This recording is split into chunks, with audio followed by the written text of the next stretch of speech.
Par, may dalawang durian tayo dito par. Itanim natin ito par. Ito par ang durian.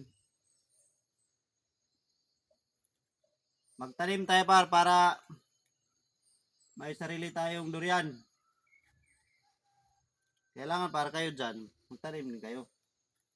Para di na kayo magbili ng durian. Saka yung iba dyan, di na magnakaw ng mga durian. Yung iba naming mga durian dyan, ang daming magnanakaw. Eh kayo, magtanim kayo. Ito ang tips ko sa inyo para magkaroon kayo ng durian. Magtanim kayo habang bata pa kayo. Paro, dito lang para tayo ng durian. Kailangan nating bungkalin yung gilid para malambot ang lupa.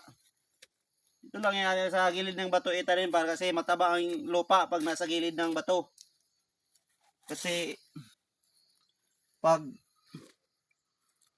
may bato par, malamig kasi pag may bato sa gilid. Kaya dito lang natin to itanim. Ayan par. Doon natin itanim yung isa par. Sa kabila. Halika kayo par. Sundan niyo ako par. Ito par. Ito malaking puno na par na ito. Patay na lang malaking puno. Ito ay isang baliti. Yan par. Isa doon par. Saka dito. Okay na to dito par. Okay. Siat lang natin to dito par kasi pag dating ng araw par, dating ng sa sunod na mga taon, dito lang yan mahulog sa gilid itong mga durian to. Kailangan magtanim par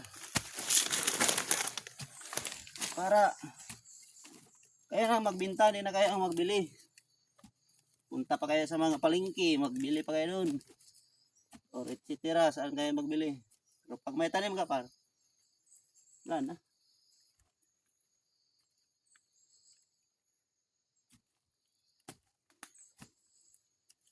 Hindi ka na magastuhan par. Ikaw na ang supplier ng durian. Saka ito na durian par, ang variety nito par, ito ay puyat. Yung dilaw par, kaya matamis, hindi maalat na. May maalat bang durian par. Sa yun lang par, maraming salamat sa papanood par. God bless and thank you.